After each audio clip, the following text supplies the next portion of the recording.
Straight out the boot room to Wembley, our second home. We come to conquer, no, we never walk alone. We dominate the cream of the crop, drawing all our strength from the roar of the cock. It's all for one and one for all. Pass a move, we're talking total football. Here we go again, Roy's red machine. Liverpool, the greatest team the world has ever seen. Pass a move, it's the Liverpool crew. Pass a move, it's the Liverpool crew. Pass a move, pass a move, pass a move, pass a move, pass a move, it's the Liverpool crew. Hello and welcome back to the Liverpool Groove and Happy New Year. Great way to start the year. 4-2 win over Newcastle. I said after Arsenal got beat, it was going to be the most stressful game of football of the season, and so far it proved to be that. But it was a weird one for me because there was times it looked like it was going to be one of them games. Dubravka having the game of his life, having 18 shots in the first half and not scoring, them scoring with the first shot on target.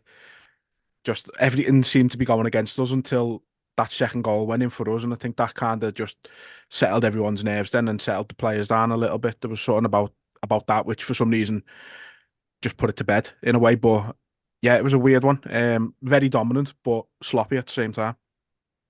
Yeah, I thought we played really well. I thought going forward again, it's been the story of our season. Looked very good going forward. Missed a few opportunities we probably should have scored, and then the opponents still in the game. They were clinical. They took the probably 2 chances they had. It did look like it was going to be one of them games. It was stressful right till the end for me. Even at 3-1, when they get their second, I'm thinking, here we go, fucking dreading it. But watched it through my fingers. What the referee's going to do. It was just a mad game, but it was enjoyable. It was great to be to see us involved in a game like that. It was chaos. It was enjoyable.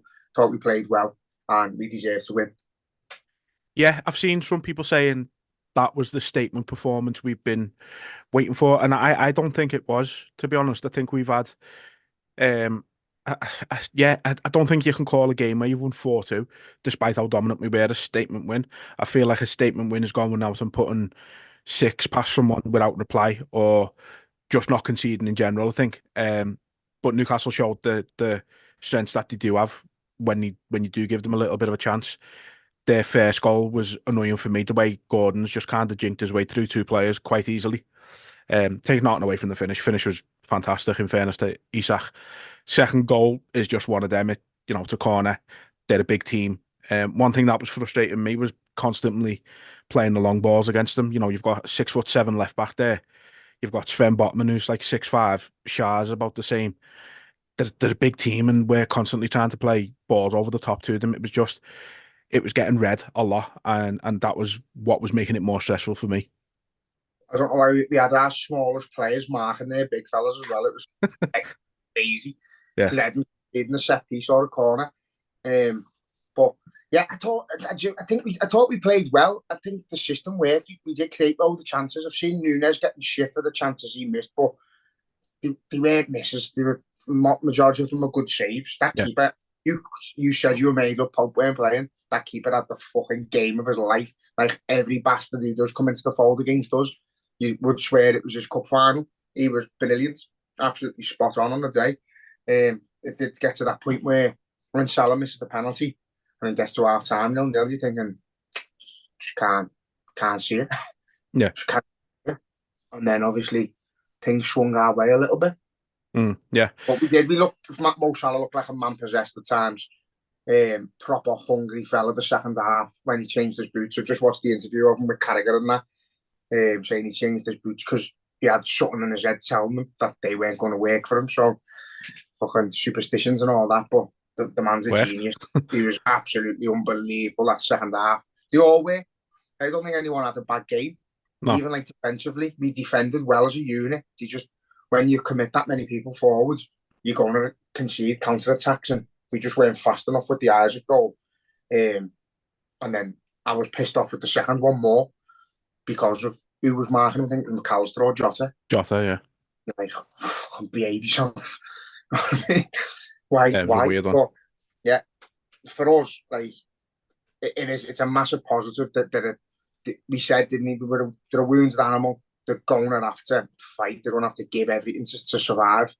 and they did. They done what they could, but we were just too strong on the day. I think when people are saying it's a statement performance, I agree with you because we've conceded 2 and we've only won by 2. You can't really call it that. But I think on another day, you could be looking at like 7-8-2 there. We actually made enough to make it a statement. We just weren't clinical again, which is frustrating. But there's missing chances, and then there's the keeper having the best day he's ever going to have in his career, and that's what it was. One of them. He did. He was phenomenal. Yeah, fair play to him. He was fantastic. He was the only reason they were in the game. And yeah, it's one of them. Like you say, another day you score 8 of them, and everyone, you forget about the 2 that you concede. Then it was just made to be closer than it was because of Dubravka. So fair play to him. Let's get the negatives out the way first, just because I don't want to dwell on them today as much as possible.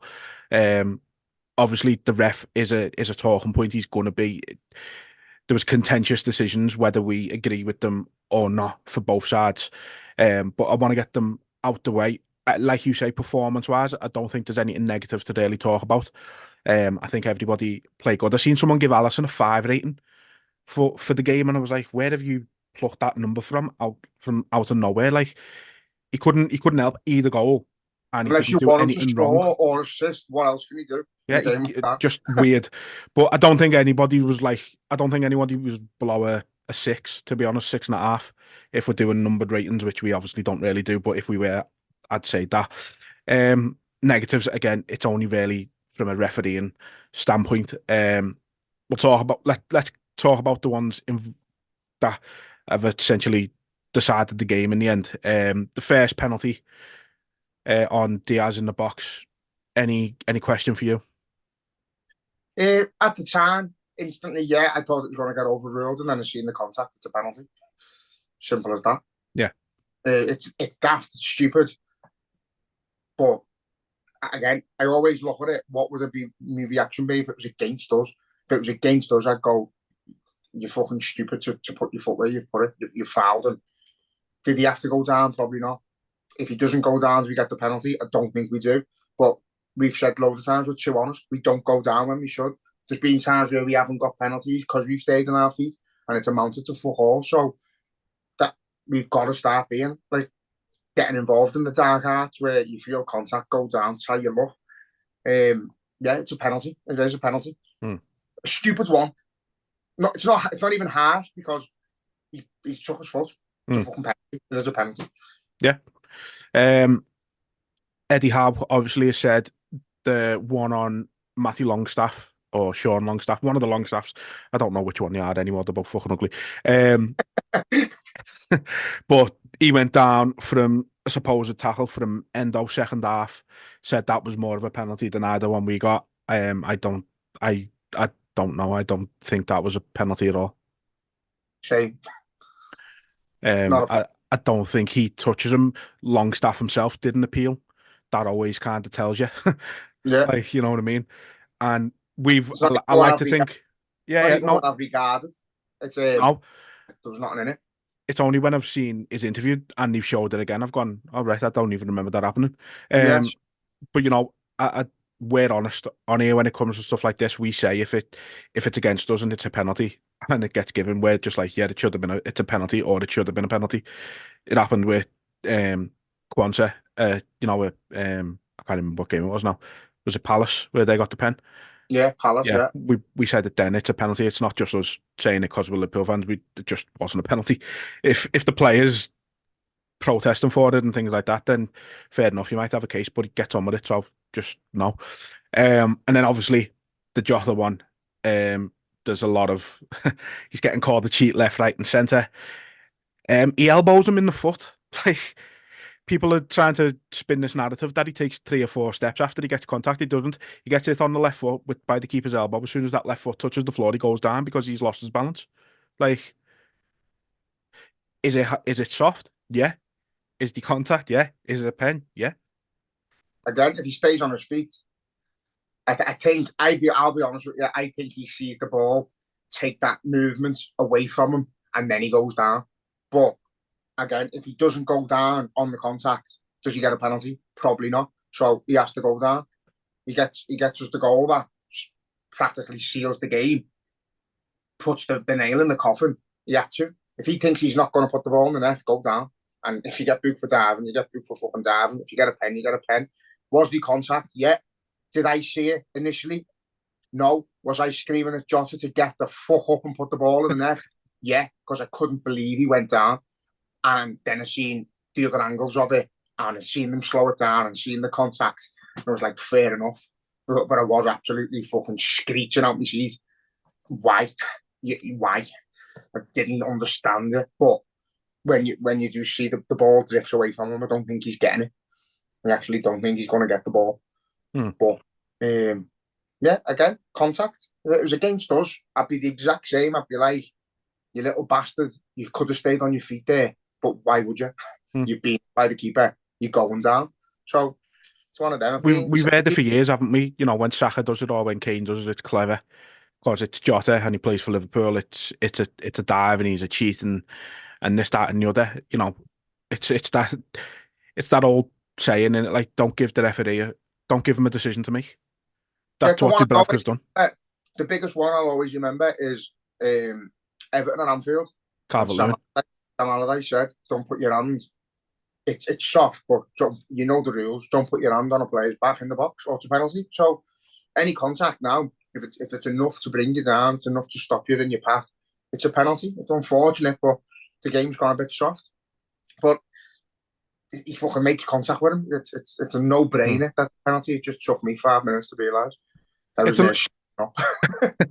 No, but it's another one of them, isn't it? Like, people are saying, our VAR not overturning that. It's because it's not enough to overturn it. If he hadn't given it, VAR wouldn't have got involved either.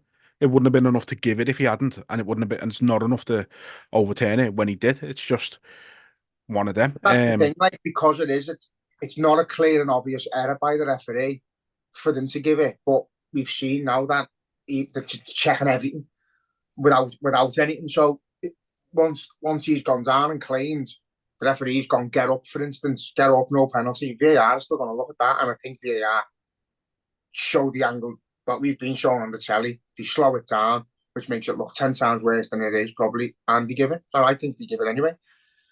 Because it is a penalty. And you look at, do they look at where the ball's going? Do they analyse, is Jota going to get on the end of it and put in the net? I don't know. But I do. We got one way or another. If that happens in our box, that's a penalty. The AR are giving us a penalty. The ref's giving us a penalty. Yeah. It's a penalty. I mean, maybe that comes back to what we were saying last episode about, you know, having an ex-player in there with them to sort of advise, not necessarily be involved in the decisions, but advise about what it's like from a player's perspective. So, you know, you'd have a striker in there and going, so there's contact, he's moving at pace. Could he have stayed on his feet? Possibly. Is the ball going away from him? That's why he's gone down. Maybe, kind of thing. Maybe it's that they're not looking at it from, like we said before, they're not looking at it from a player's point of view or even a common sense point of view. They're looking at it from a law of the game point of view. And so, by the laws of the game, whether you agree with it or not, it was a penalty. I don't think it can be argued by anyone. Newcastle fans will feel aggrieved because it's a soft one. It's minimal contact, but it's contact. You know, we've seen, remember that one? Who was that against? I think it was against Brighton when Robbo literally clipped the toenail of Welbeck. Welbeck it was. You could put a piece of paper between the contact and you'd get it through. It was like fucking, there was none.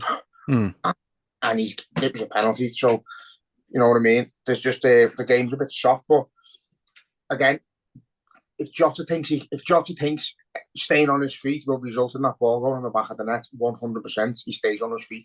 He gets a fucking goal bonus and he gets a goal. He's a fucking striker who loves scoring goals. He's staying on his feet if he thinks he can put the ball in the net. He obviously thinks the opportunity's gone, or he couldn't stay on his feet, one or the other, but he's felt the contact, he's gone down, rightly so, and he's got us a penalty.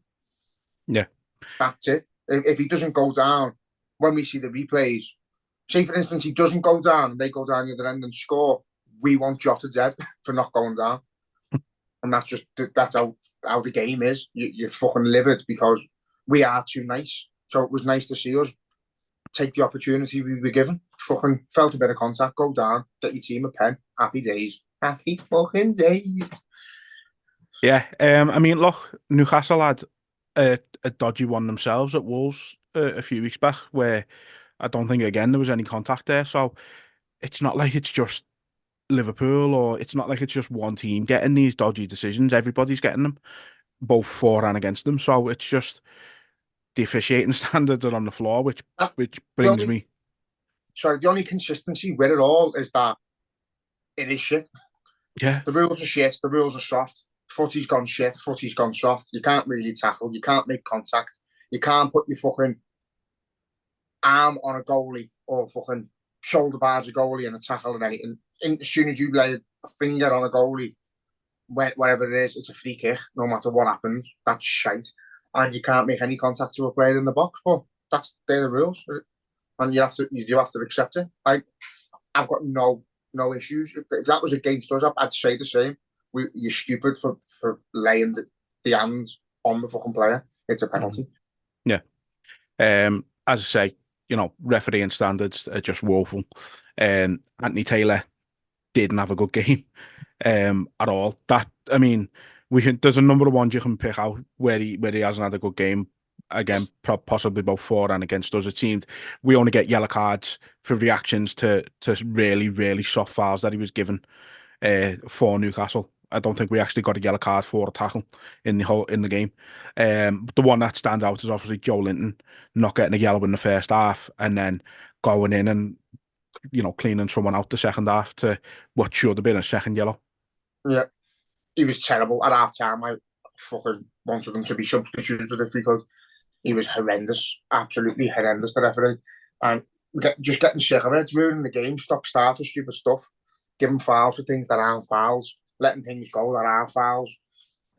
It's just fucking. I think who got booked for kicking the ball away about 3 yards. Right. Side footed it about fucking 3 yards away. Got booked, and like it happens every week about 3 times, and they only ever book us. It happens against us, but we never get book him for it. He was just terrible. He was terrible. How often should we talk about it? Nothing's gonna Too be often. done. Nothing's gonna be done unless one of the players fucking decks one of them or something. That's the next step. Just whack one of them because they are shite.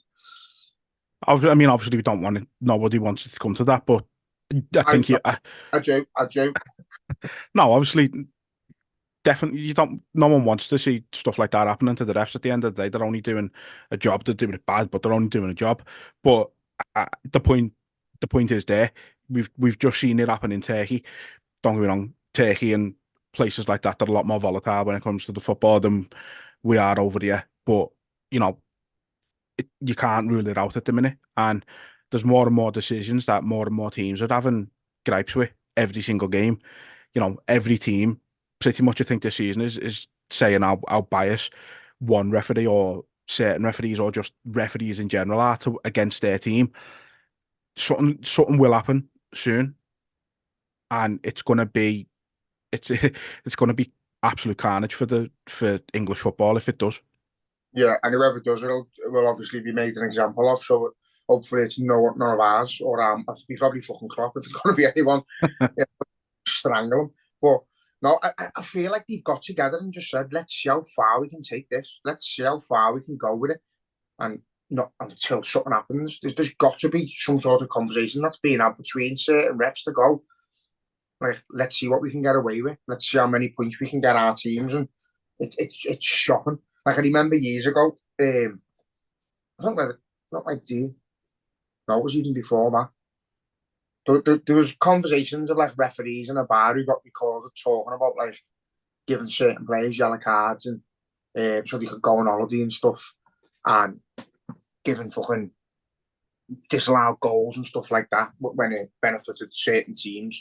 Said Man United were one of them because they were all petrified of Ferguson. Because of the reaction he gave at the end of games, they were terrified not to give extra time. They said that's where it all come from. But something like that must be going on again. And I'm not saying it's biased towards any specific team, but you can't have the majority of the referees in the league that bad. Like, I don't know how it's possible to all like it's got to. It's like a prank. Some of the decisions they make, you're waiting for them to go, I'm only messing. It's like someone who's never refereed before. It's like when one of the lads' dads have to referee the Sunday league game because the ref hasn't turned up and he just hasn't got a fucking clue. That's what it's like every week. Like, he lost that game yesterday completely. Yeah, big time. Started yellow cards out willy-nilly for nothing. It's just not good enough, lad, and it's all we talk about now. The referees are destroying the game. That Voldemort-looking bastard just needs to do one. Honestly, it was terrible. But no, it was. Talk about it. It's again, you're just thinking, how long till a referee costs us more points? Don't get me wrong, fucking hell, you give us the penalties, you give us the benefit of the doubt with them, but then it's the in-game, the decisions he's making. You know what I mean? I don't think it was just against us yesterday. I think he was just shocking all over. Yeah, he was. He was abysmal. It's fucking terrible, lad. I'm sick of it. Yeah, and look, that's why I wanted to sort of get it out first, because, like I say, we talk about it all the time, but it's because it keeps happening. Like, get better at the job, and then we don't have to talk about it. We don't want to spend 15, 20 minutes every single podcast talking about refereeing decisions, but we have to. It's got to be training across the board. Like, either it's the training's not there or the training that is there is terrible because they're just bad.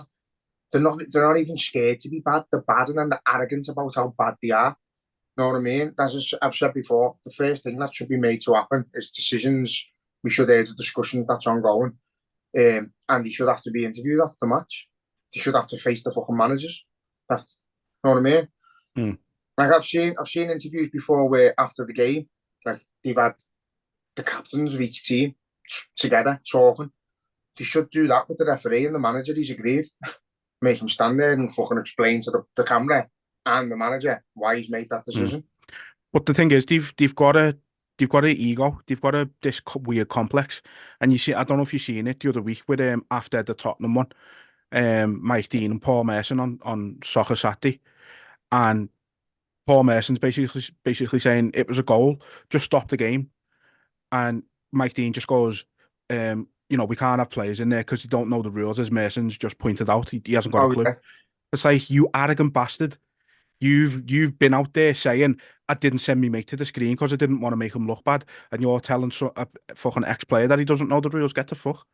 That's what they're like. The most famous Bill Shankly quote: the referees, they know the rules, but they don't know the game. And I'd rather have someone who knows the game involved in the rules than someone who only knows the rules. That's why I compared them last week. They're like police. They're power-hungry little dickheads. It's like anything in it. It's like, I don't know, something stupid, but like, say, you give FIFA to someone for the very first time, and you say it's a football game, you know what to do on it, but you can't play it. Yeah, exactly. Same thing. Like, you know what to do, but you don't know how to do it. Yeah, and I say, it's different applying a rule to something so passionate and so involved as a game of football. You know what I mean? Where passion fucking gets on top of you. Some games are more hostile than others. A good referee lets certain things go in them type of games and lets the game play out as it should for the entertainment purpose as well. Not saying let people kick each other in the fucking chest and that, but, if the game's going to be hostile, let the first few challenges go before you give the booking. You know what I mean? If that's how the game's going to be played, it gets the fans engrossed in the game. But you can kill a game in the first 30 seconds. First tackle goes in, oops, game over. That player can't fucking tackle. You've got to referee it. As I've said to you before, a bit of common sense needs to apply. You've got to let the game play out as it plays, gauge it, see how it's going to be. If it does look like it's going to be one of them fucking hostile, erratic matches, let it play out that way. Try your best to keep everyone on the pitch, but with a bit of authority there, but let them play. Whereas if you've got one team just battering another and wasting time and all that, do the booking early. Stop that from happening. Stop it ruining the game. Do you know what I mean? Yeah. There's no common sense. They don't ref the game by each game. They go in with a script and they know what they're going to do before it. And I think it's the wrong way to referee. I think it's shite, but when they're doing that, they're still doing it wrong. They're still making correct decisions. They've got a fucking script in their head what they're going to do, and they're still making wrong decisions. And it's all we talk about. I'd rather fucking get rid of them, get rid of the refs, let the lads ref it themselves. Fuck it. Pep Linda's running down the line.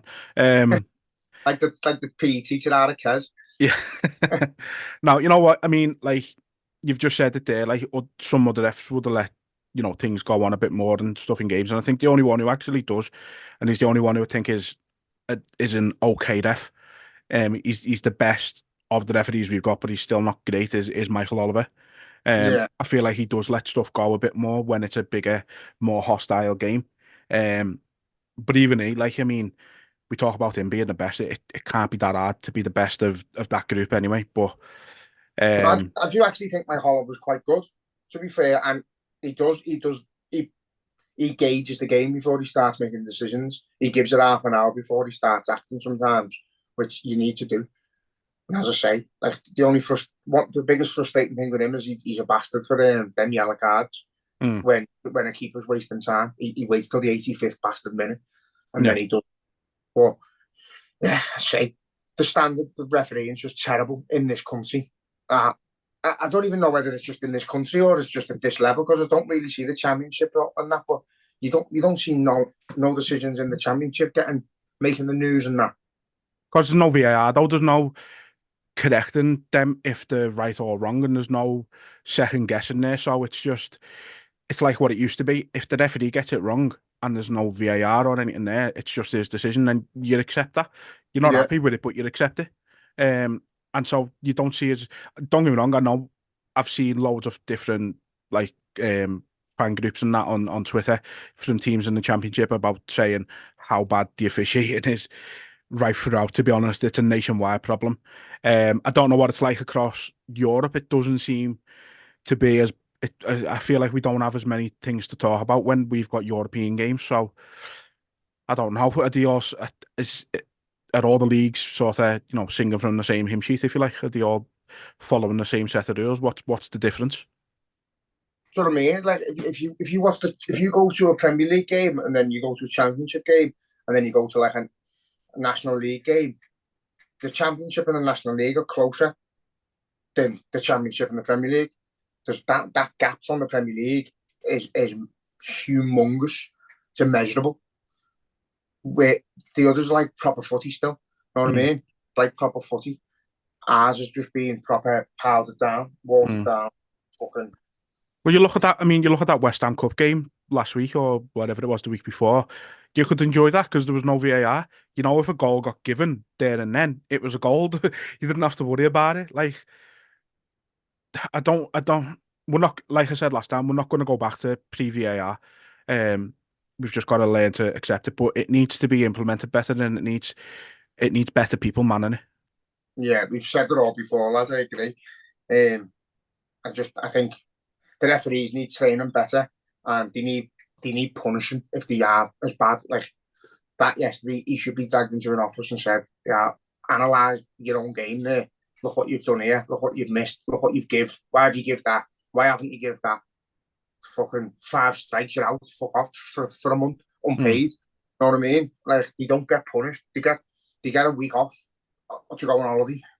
Yeah, they get suspended for a week and then they're back. It's not good enough. You know what I mean?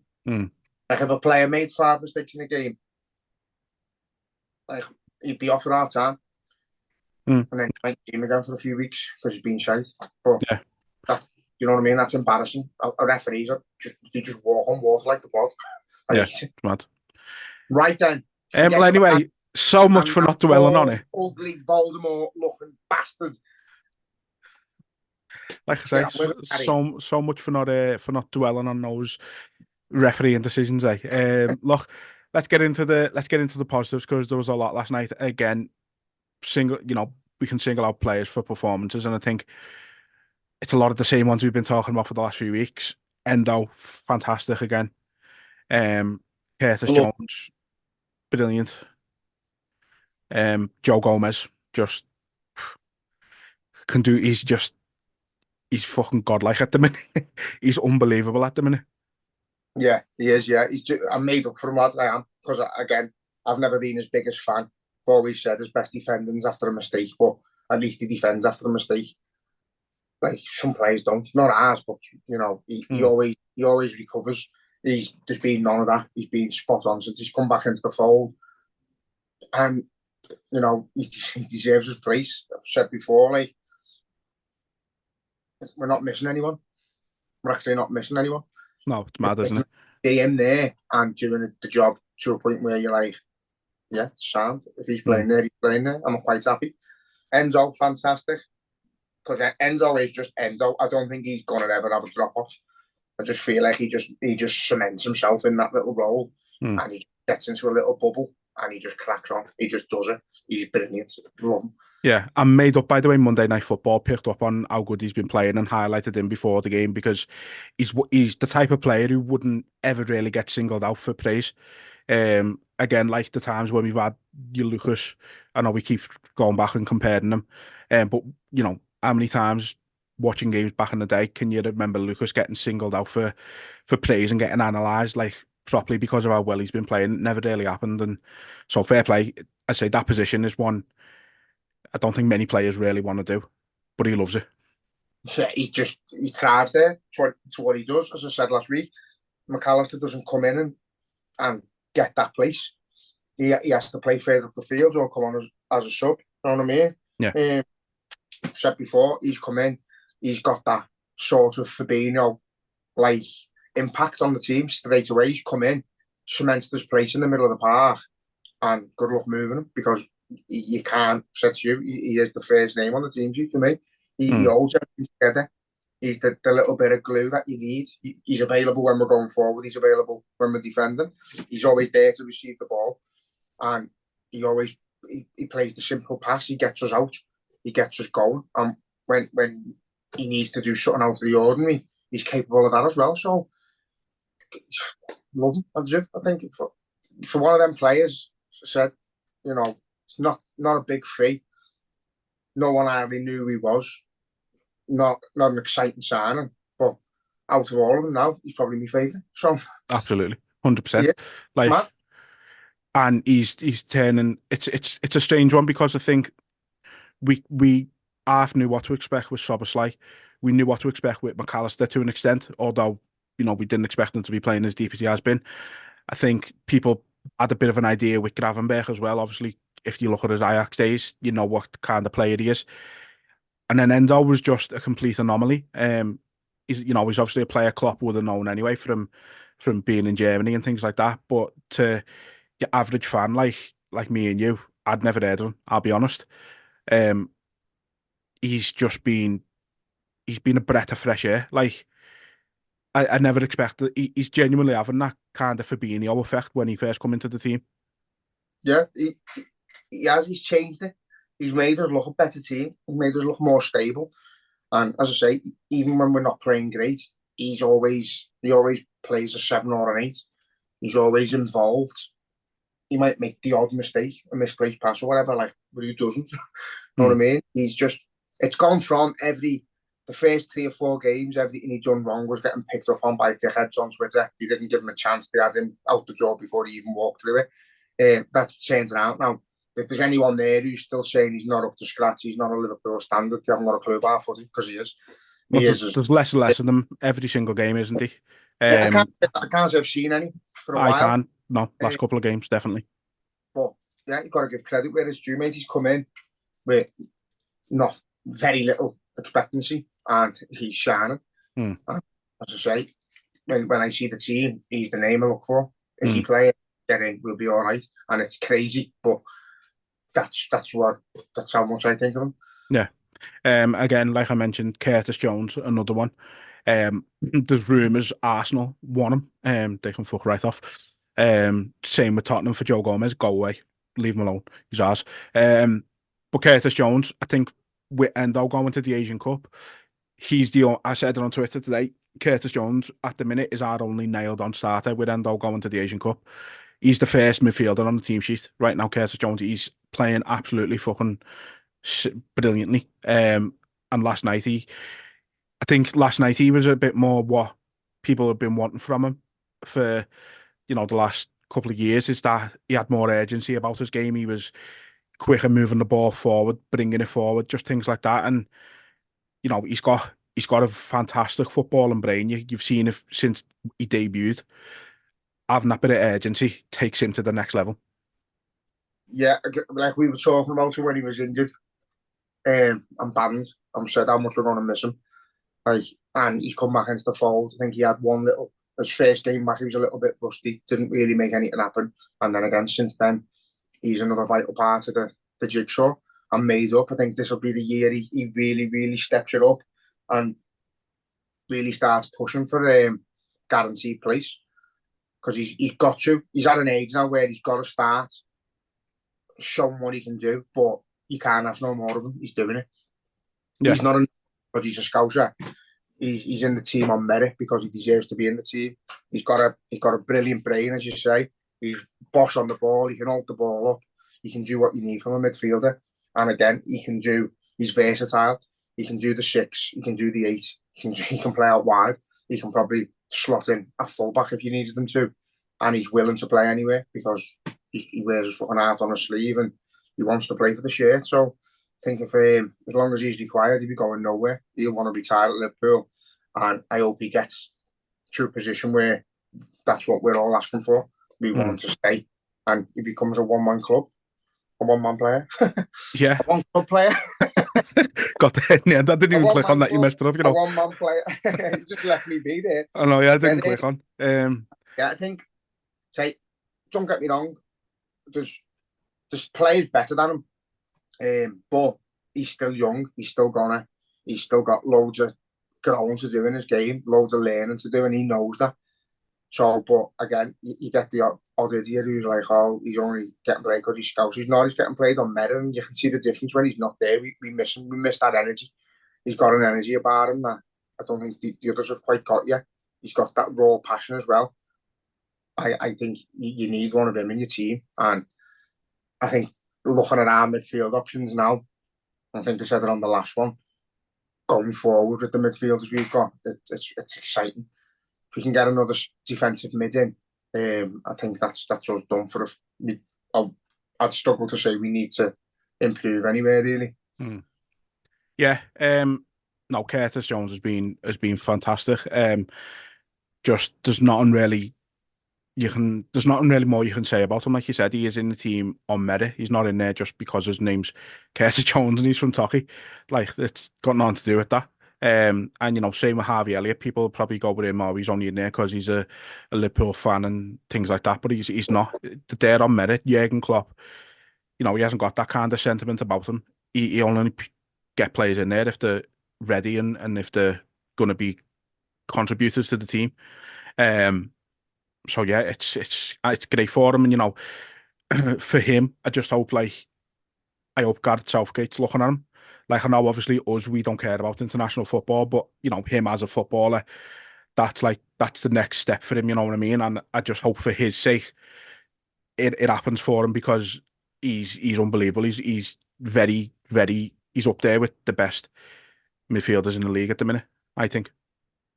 Yeah, I agree. I think, as I say, I don't think he's another one who slips under the radar. He doesn't get the credit he deserves because of where he's from and because he's like a fringe player, if you want.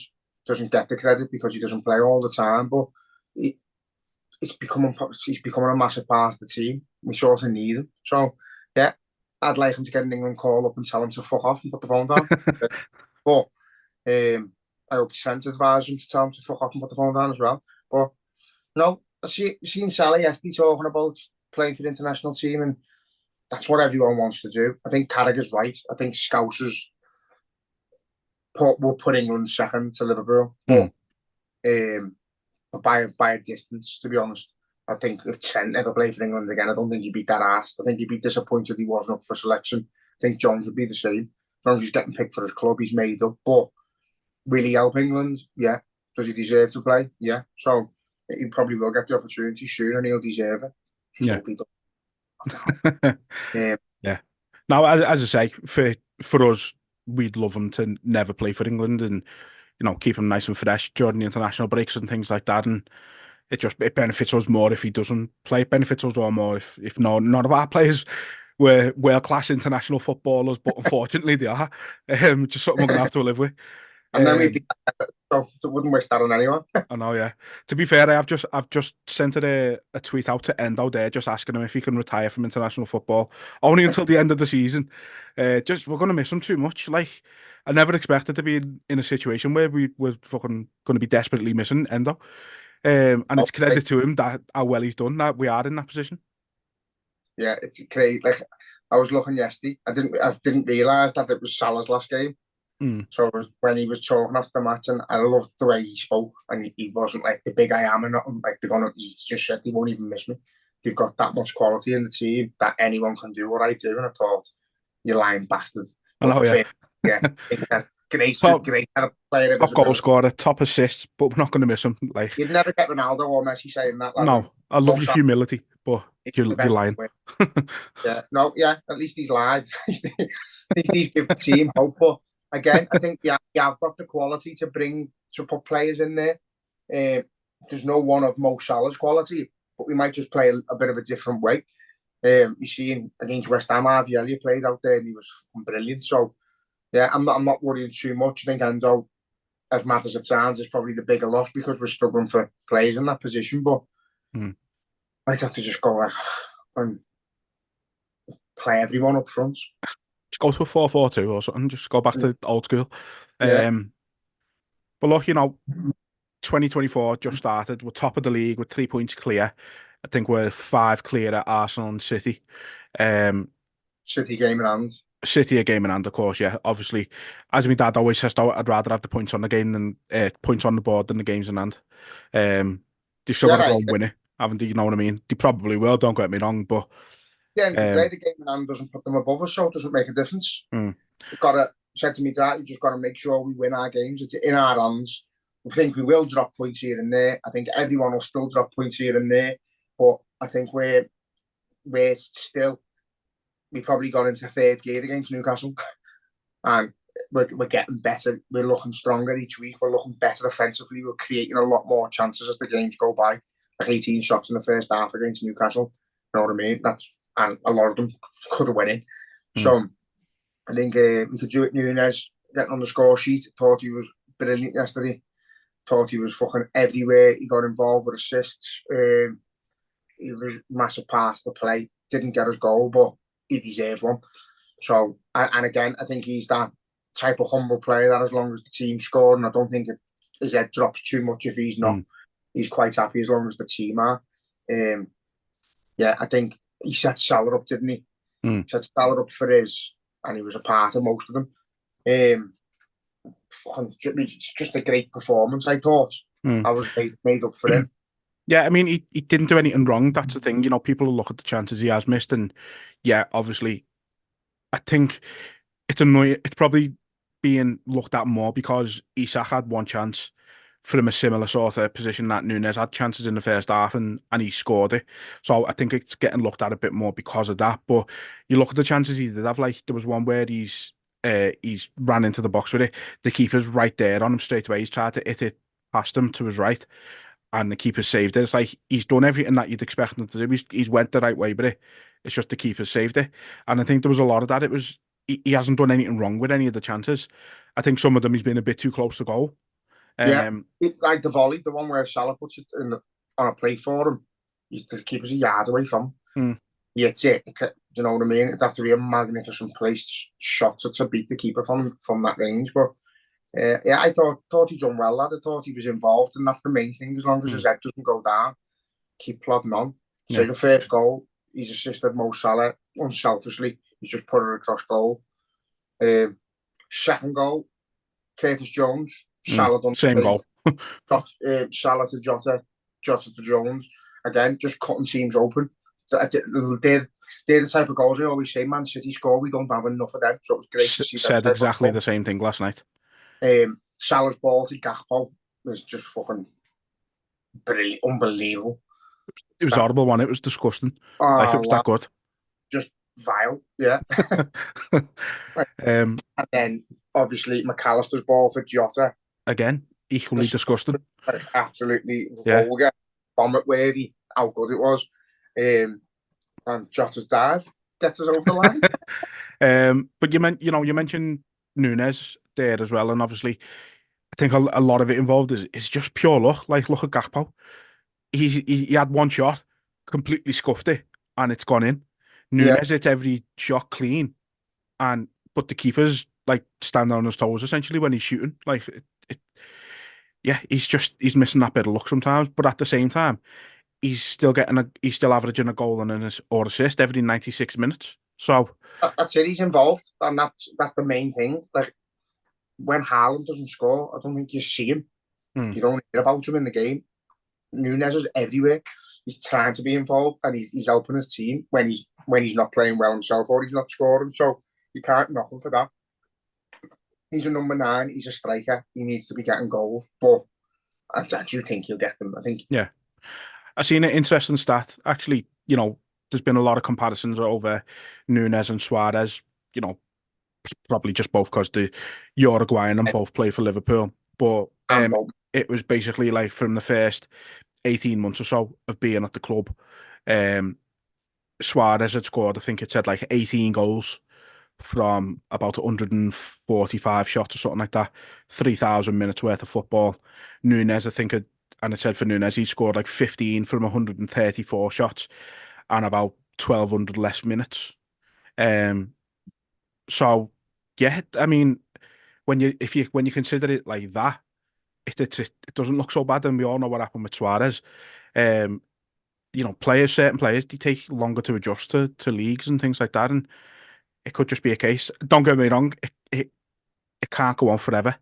I don't think, obviously, we're not going to get rid of him now. I don't think definitely not going to get rid of him in the summer. But I think if he goes into a third season and he's still sort of hit and miss, don't think we'd actually get rid of him. But I think they'd start questioning him at the club a little bit as well, whether we need to replace him and things like that.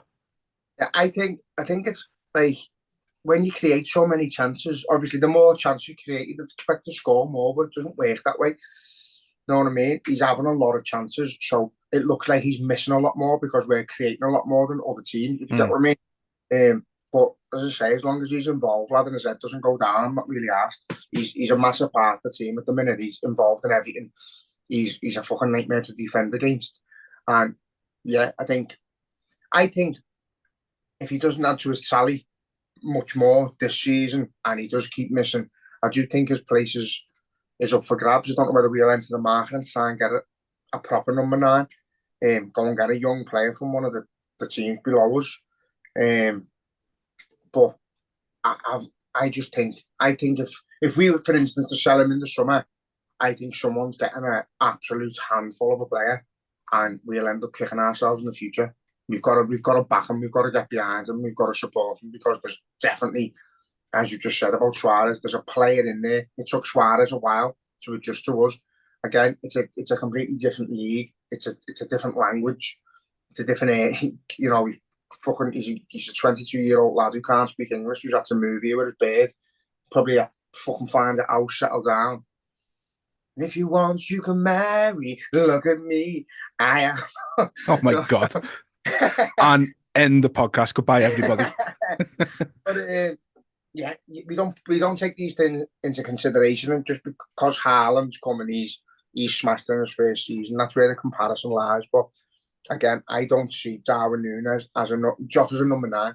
Yeah. Jota's a Robbie Fowler. Jota's a put the ball in the box and it's going in the fucking roof of the net one way or another. Or getting a penalty. But I don't think Núñez is. Núñez's game isn't to be in the box and score all the goals. He's a handful. He wants the ball. He wants to assist as well. I think we've got to accept that with him. The same as we do with Gakpo, that he's not just there to score the goals. The number on the back doesn't define him, sort of thing. He's a 9, so is Firmino. We've got to accept that there's a lot more to his game than putting the ball in the back of the net. Are we better or worse without Núñez? I think we're worse. I think he causes fucking chaos, and we're a better team with a minute. So, I've seen someone say on Twitter today that we're in a difficult not a difficult position, but it's a bit of a catch-22 because you start Núñez and he misses chances, but if you don't start Núñez, you don't create them chances. Exactly. and I think that's what you get with him. So yeah, he brings other people into play. Like even yesterday, like how many strikers when he's got that ball before he's passed it to Salah, Haaland shoots there, Yeah, Jota probably shoots there, most strikers would shoot there. He's seen that it isn't probably his best option, pass to Salah for the tapping. I yeah. don't But think and out and out strikers would do that. no, and that's where he's different, and that's where you've got to appreciate that side of his game, because that's what, if he shoots that and misses, we're fucking screaming for him to pass. But sometimes when he passes, we're screaming at him to shoot. Yeah. So you just got to accept that that's what type of player he is. As I've said before, I prefer him out wide and someone through the middle. I think up till now, Diaz hasn't been that good. I thought he was brilliant against Newcastle. Yeah, very good by the. But Yeah, forgot to mention him actually. he was beating men. He was going past. He was cutting in like he does. Seemed like the Diaz of old. Yeah. So again, sometimes our system doesn't really shoot a winger anymore. We're a bit more direct now. We're not really in behind where we've got only when Gakpo comes on do we start drawing defenders out. But I don't think they're really wingers in the sense of being a winger. Like Anthony Gordon's a winger. He'll get the ball and he'll beat a man. And then, in fairness, his final ball this season has improved a lot. But you've seen it when he first joined Newcastle last season. He was doing the same. He was beating men and getting past them. He's very fast, but then doing nothing with the ball. no, He's improved that this season, in fairness to him. Diaz and Salah, mainly because they're obviously the main two we start, they're not wingers in that sense. I seen an Arsenal fan today. Have you noticed? Salah doesn't get doubled up on like Saka and Martinelli do because they're wingers. They get the ball, they knock it past you and go past you. Salah doesn't do that. He holds it up and holds it up and holds it up. And when you commit, he goes round you. You can put 4 men on him, he'll still do that. yeah. That's the difference. Yeah, but that's what I'm saying. Like, I think we still play in a way where we could do with players getting in behind. You know what I mean? But they're not doing it. Yeah. No, but he did last night. That's why I like Nunez fantastic. out wide, because he is like, he'll get it and he'll try and take it on. He'll run towards goal and he'll put it across the box or whatever. He's more of a winger than a striker for me. Like, dangerous. But Diaz was spot on. I thought he played well. Doesn't matter what system we play, who plays, as long as they're playing well. Diaz has got all the potential in the world. He's quality. He's a joy to watch at times. He's fucking magic. I think he's another confidence player. When he's in a bit of a rut, he just doesn't get involved in the game. He doesn't want to try anything in case he does it wrong. I think plays like he'll get the ball. He could have the potential to take a man on and get into the box, but he goes backwards, passes it backwards. But against Newcastle, he never. Yeah, he wanted to just skim people. And yeah, no, it felt like it was the Diaz we got when he just joined from Porto originally. Just he had no fear. And yeah, I agree. I think he's a confidence player. So hopefully getting a proper run of games now with obviously Salah going. I think there's going to be obviously. I think he starts more. Well, I mean, he starts most of the time, and everybody think he's sort of guaranteed starter with that. I think you need that stability of at least the left winger and your striker at the minute with Salah going. So it's a good game all round. I say lots of positives to take from it. Particularly, as I say, some of these players who've been getting shit for the last couple of seasons, really. Like we mentioned, Joe Gomez, Curtis Jones. Just it's great to see, and top of the league in January. I'd never ever would have thought that at the start of the season. So I'm just fucking, like I said last time, just here for the ride, enjoying it. Like, just fucking that's great. That's all we can do is, and as I've said before, and I don't want to keep beating the drum like we're going to fail. But if we weren't to go all the way, we've got to just appreciate how far we've come already. Like the jump in quality from last season to this season is unbelievable. And then it is like when Klopp first took over, he inherited the team.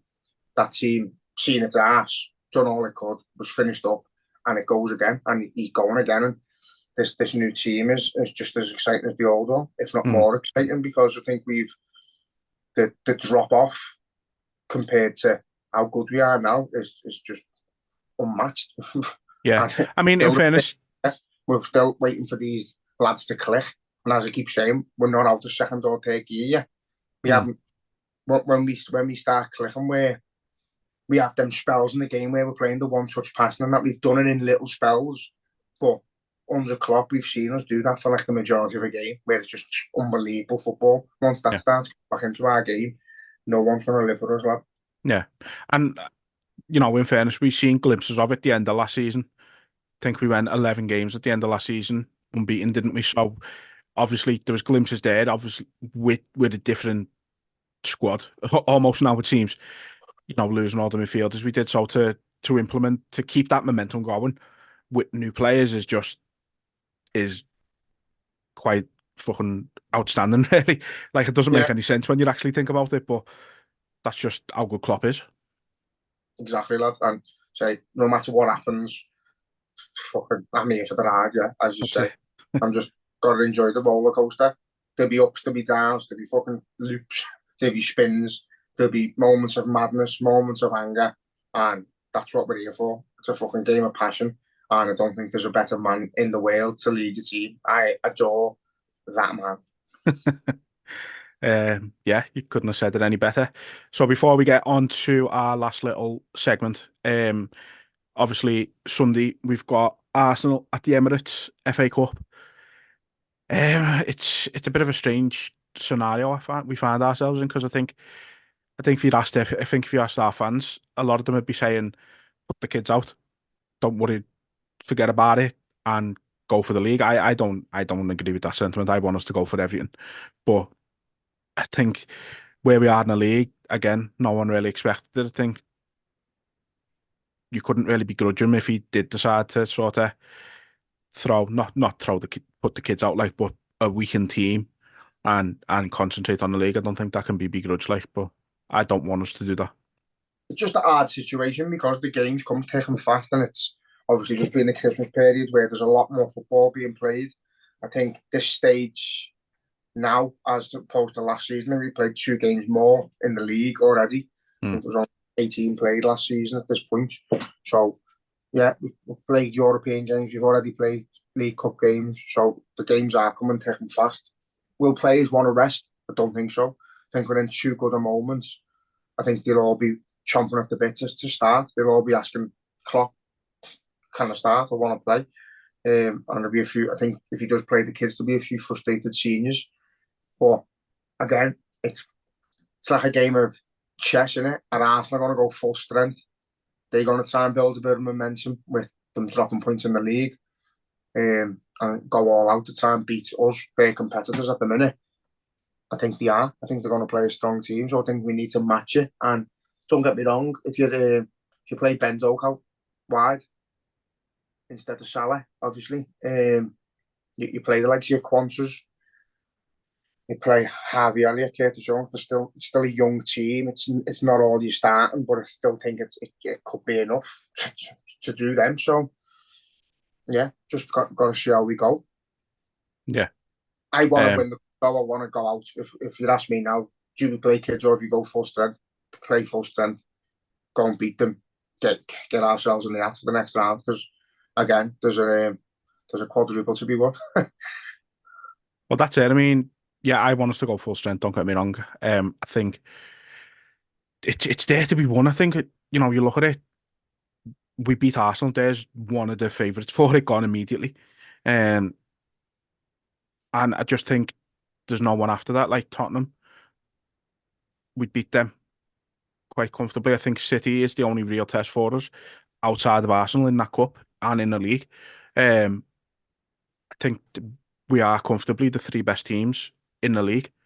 And so I just think getting one of them out the way gives you a massive, massive chance of going to win it, even from the 3rd round. But it's also psychological as well. If we beat Arsenal, we never got over the line when we played them in the league. If we can lay a glove on them and beat them, that's effectively 1-0 to Liverpool. We've got to play them again. That's in their head for when we go to their place in the league then. So it's more about that for me. Yeah. Let's show them we can beat them. Let's panic them for when we go to their place. If we can beat them there, show them we can, then we tell ourselves we can beat them in the league as well. And that'll be a 3 points game back that we, 2 points that we thought we lost at Anfield. So that's my big thing. We need to try and get the points back on the road now in the league. So if we can show ourselves we can beat them away, it's a good momentum builder for us. But league aside, I want the cups. I want all of them. Yeah. Not greedy. I just think we're capable. So no, you are. Be greedy. It's fine. City were greedy last season. It's that in. Yeah, no, absolutely agree. And I think just nice going into this one, knowing you've got Jota there as well. I think he's an unsung difference maker. I just, like we say all the time, he can affect the game in ways I don't think any of our other forward players can, with the exception of maybe Salah. But I think even he has a completely different impact on the game than Salah does. I think he's just like we say, he's just clinical, isn't he? He's your Robbie Fowler, he's your Ruud van Nistelrooy, he's just that type of striker. I'd call him like the invisible man. Like Mo Salah, if he's not playing well, he's still involved. Nunes the same. Diaz the same. They're all still like involved. You mightn't see Jota for 90 minutes and he'll pop up with a goal. And that's why he is magic. He's like Fernando Torres the same. If Torres was playing bad, you couldn't take him off. If any of the other three are playing bad, you can sort of go, it's not going to work out today. With Jota, you just can't. You can't take him off the pitch because if that ball lands anywhere near him with an opportunity, it's more than likely going in the net. And can't speak any more highly of him because I've said since we signed him, he is like Robbie Fowler. He's that type of player. He can turn up with a header out of nothing. He can get in behind. He can score worldies. He's got everything in his locker. But if the ball lands, Champions League final, last minute to win it, you want it to land to Jota more than anyone. It's Jota. He's that player. He's that bigger player for us. So, yeah, he's massive. To have him, that is the fucking dream. Yeah.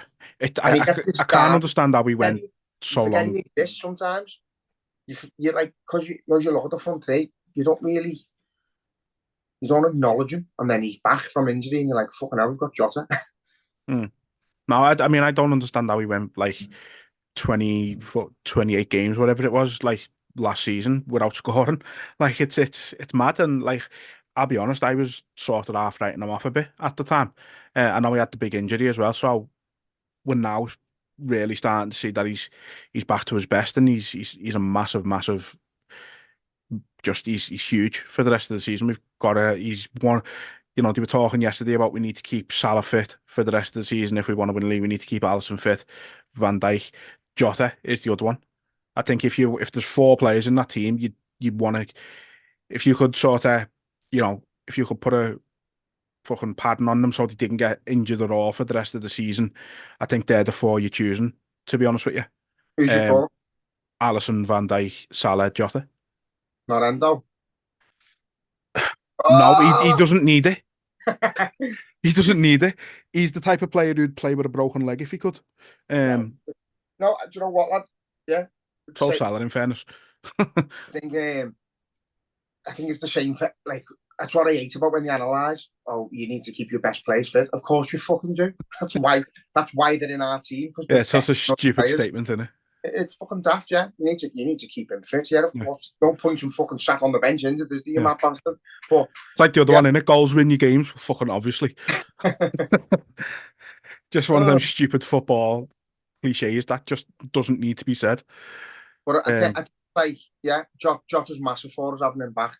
Obviously he does suffer with injuries. If we can keep him fit, again, I've said it before. You've got the luxury of going to have Thiago back soon for a week. And then you'll have Bajcetic back eventually. But yeah, the squad's brilliant. The squad's brilliant, and we're going to add to it. Like, I want to ask you about, like, I've already had people commenting on Jurgen Klopp's comments about the owners and his relationship with them and how the club's running that. And people moaning, saying, "Oh, the fucking greedy bastards aren't going to give him any money. He's already." It's hard because we do want them to spend, but he knew when he got interviewed how it was going to work. He took us on as manager of a football club, knowing how it was going to work, how the system was, how we made money, what we need to do to make money, to have money in the market and stuff. he understood all that. That's why he's the best, because he understood all that he didn't have unlimited resources, and he took the job on and went and won the fucking lot. And people are still moaning. Like, yeah, it would be lovely to have fucking money that we didn't have to account for, because we had the best accountants on the planet, and the best solicitors on the planet, and we could just spend and cheat like other teams do. But we don't want to win that way. Klopp doesn't want to win that way. It's not our way. You just got to accept whatever's in the kitty's in the kitty, and we go and buy. But everyone was moaning that we weren't spending enough in the summer, and we performed master strokes again.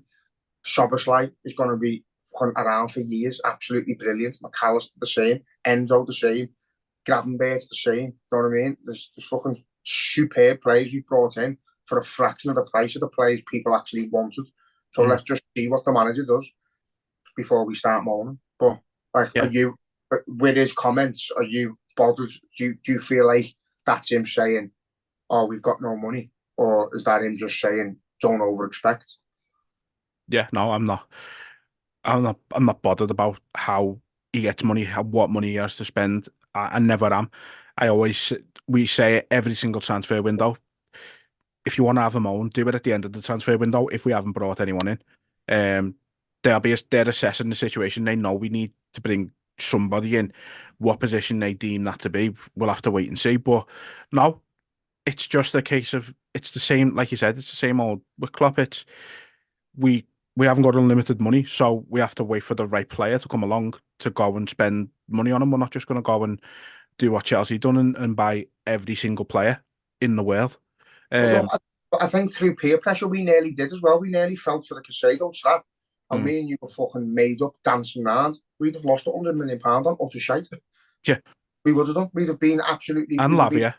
And you know what? We'd have been complaining about the owners not having a fucking clue for allowing us to spend that money on that site. So sometimes we have got it. There's a system in play. There's a plan there. There's a strategy with analytics and all that on certain players and certain attributes they've got, age, even relationship, what type of person they are and all that shit. There's a reason for it, because Klopp wants to work with certain players, and I think we did get, a fan base. The player was there. I said it all along. If the Shadows available, do what you fucking can to go and get him. He's brilliant. He's not. He was a big fish in a little pond. Now he is absolutely struggling. He's shite. He doesn't want to be there. I think if you offered him to play for Liverpool for fuck all, if he could pay to play for Liverpool, I think he would now. He's learned the fucking hard way. But we've just got to see what happens. Bring in the right players at the right time. Again, as you say, we've worked wonders in the summer. There was loads of complaints in the summer about not having enough, and look where we are. So just trust the manager. If he comes, even if you are, this player and we couldn't get him because the owners said no, but I really wanted him, then yeah, kick off. But he knows the system. It's not going to work that way. If he really wants a player and he's available, I think he gets him, and it's as simple as that. Yeah, and even if you are, not happy with the owners or anything like that, and you're questioning what they're going to do in this window, just like you just said there, look at what we've done in the summer. Nobody wanted Endo. Nobody probably really wanted Gravenberg that much. But look where we are. Give them the benefit of the doubt. They've earned that from this season alone. I mean, for a lot of fans, they've earned that through the last 5, 6, 7 years with Klopp. That's fine, but at the very, very minimum, they've earned it from the summer. So just fucking see what happens. It's also things like at the level we were with Jurgen Klopp, for the drop we had and the players, the decrease in talent, the way they did, some of them, the likes of your Fabinho's, your Hendersons, I panicked. If we do have another few games where we lose, is his job at risk? You see the way we started against Chelsea, where we didn't even look like a footy team. It was shocking all round, and you think, are the owners starting to crack a little bit and go, oof, we've backed him in the summer, spent 100 200 mil. It's not quite working. You've got to give them credit for that. When it hasn't quite been as good as we want it to be, there's never been a bit of pressure put on him. He's never looked like he was under pressure from the owners. He was more under pressure from the media and our fans at times. And that's the bad part of social media because you can't see what the fucking plant pots are saying. I'd rather lose with Jurgen Klopp than fucking win without him. Be honest. Yeah, it's a mad one, isn't it? But I'd rather win with him because we fucking will. We will win again. And when I had the night at the Shankly and Jurgen Klopp was there and he said that phrase, we will win again. And I'd back him to the hilt. And luckily the owners do too because we're fucking top of the league in the new year, aren't we? See? You're going to try and get that in every episode, aren't you? Which about the time spent with Jurgen Klopp. Yeah, about the time you spent with Jurgen Klopp. Oh, lad, it was amazing, you know. You haven't really mentioned it, to be honest. Like, just sat there watching the goals against Barcelona, and he's just sat on the stage with his flat cap on, just watching it, like just mad, just reliving it with him. And he just even there, just like so calm. It looked like he was just watching a Bosch film. He just sat there, dead cozy, looked dead Christmassy in that, just made up. Looked like Christmassy in that sound. Yeah, he looked like a Christmas. Such a way with words. So let's finish it off then. We're going to do our first ever end of calendar year award. Very prestigious.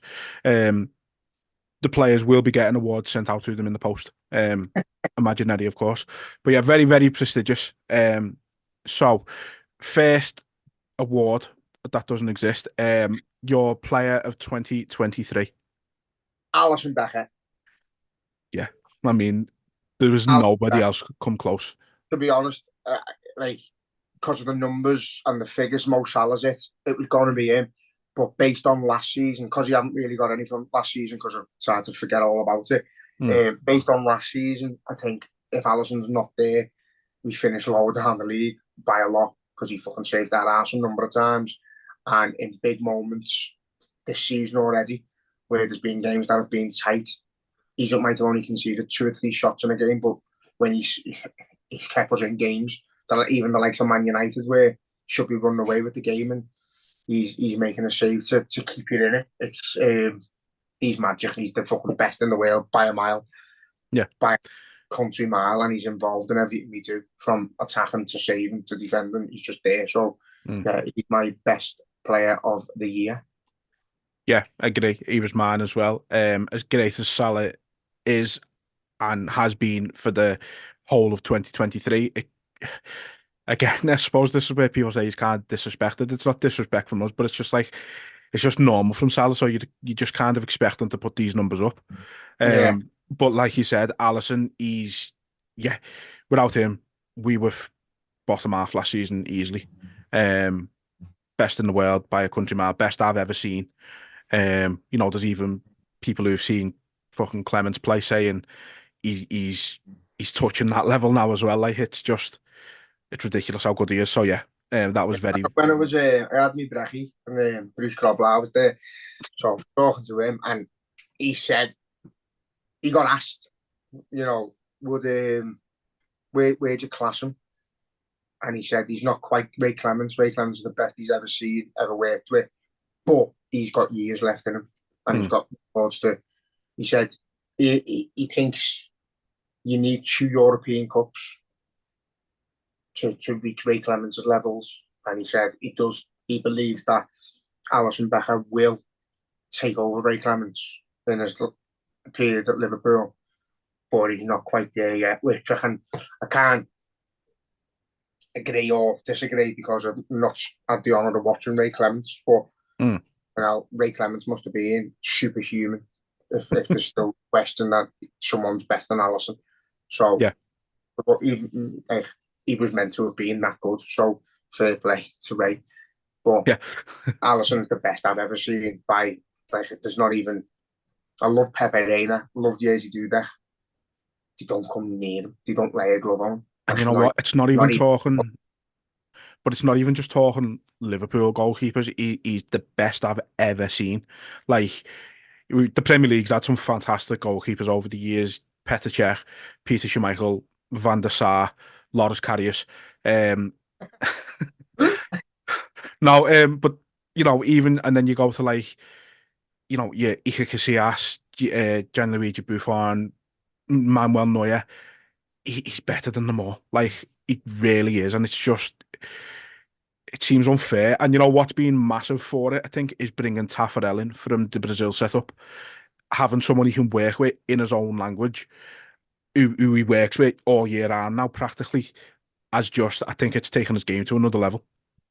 Yeah, and I get, you know what, you've got to give credit to Achterberg as well, because when keepers were making mistakes, he got fucking hell. He got the blame for every goal. Yeah, he did. But never got any credit for any of the saves the keepers made. But I think who was analysing? I think it was Grobler, sorry, again. Bruce Grobler was saying the way he closes an angle is like something he's never seen before. And he said he thinks that's all down to Taffarel. The way he closes the angle, his positioning, which is, again, you don't look at stuff like that. We just watch the game and enjoy it.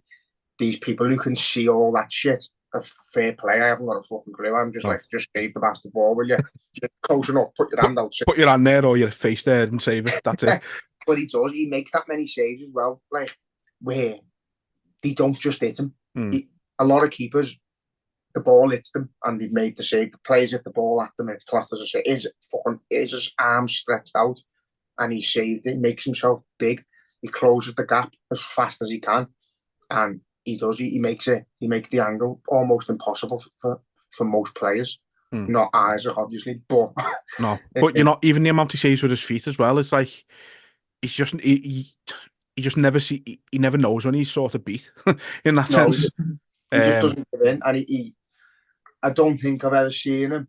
You see keepers like just sort of go through the motions and go down. Like they've gone one way and the ball's gone the other. They look like I've never seen him do that. I've never seen him be beaten like that. He always gets fucking close. He always make the effort to try. Do you know what I mean? So yeah, he's the best keeper I've ever seen in my life. Across all competitions, all fucking countries, and obviously I'd say he's the best Liverpool keeper ever, but I can't comment. Yeah, but he's the best player in 2023 anyway. Yeah. I would just like to apologise. I did forget when I was mentioning some of the great goalkeepers there's been in the Premier League. I did forget to mention Richard Wright, so apologies. Young Player of the Year for 2023. I don't know. It's Curtis Jones. So it's Harvey Elliott right there, but I think Curtis Jones has made the step up we've wanted him to. We've been anticipating him making that step up to being a regular in the squad, and I think he has. I think he's been on the fringe for a while. I think he's finally he's in. Do you know what I mean? Yeah. I don't think his position's up for question anymore. I think he's a part of the Liverpool fold now. I think he's a part of the Liverpool team, and I don't think he's at any risk of not getting a contract or a place in the squad. Yeah. I don't think he's getting looked to replace. I think it was up in the air with him, where, you know, if he doesn't make that next step soon, do you put the sentiment aside and go, yeah, he's a very good player. It's great that he's local, but he's not quite our level. I think he's shown that he is, and yeah, the big step to make for a young lad, especially when you're local and you've got that pressure on your shoulders to make that step. I see him now, and not nowhere near going to compare him to Gerrard, but I see him carrying that little bit of weight like Gerrard did, like Trent did, where you can see him, like, he feels it a bit more than some of the others. He's got that, even yesterday, where he's fist pumping to the fans. You see what it means to him personally, and it's great that he's made that step. I think he's another one that gets a little bit disregarded and unnoticed for what he does, but I think he's made massive steps to go forward, and as I say, he's a massive part of the team now. So I think he's my young player. Yeah. Based on that. So I promise we haven't gave each other any names here or reasons, but he's exactly the player I've chosen for exactly the same reason. Like Harvey Elliott was kind of having an impact in the team anyway. He was always having an impact, whether it was coming off the bench or starting. He's that type of player who just, he draws players in. He's always involved. When he's on the pitch, you know it.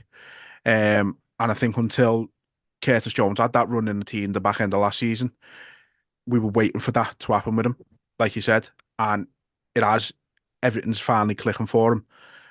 And as I mentioned before, I think right now with Endo going to the Asian Cup, he's the only guaranteed starter in that midfield at the moment. I think he's just been fantastic, and you see an improvement in his game every single game, and it's just great to see. So yeah, not much more I can say, to be honest. Yeah, he's my young player of the year. Well, I'll be honest, I've fucked up. He's not mine. You Who- give me questions, haven't you? But not the fucking. We haven't discussed it. You just sent me the questions. Yeah, yeah. So my young player was Elliot because my most improved player is Jones. All right, fair enough. Right. So my most improved player is Jones for what the reasons I've just said. My young player is Elliot because he is younger. You sometimes forget how young he is. I think he is only 20. He's been in the fold since he was 17. He's improving year on year, and again, like you can't wait. There's times in certain games where you're screaming to bring Elliot on the pitch because we're not quite creating. We're not working as we should be, and you really want to see the lad come on because you know he's creative. You know he's gonna drive forward. He's gonna make something happen, and he's as passionate as any fucking scouser in the team. So he's my young player. Sorry. The reasons are still the same. It's fine.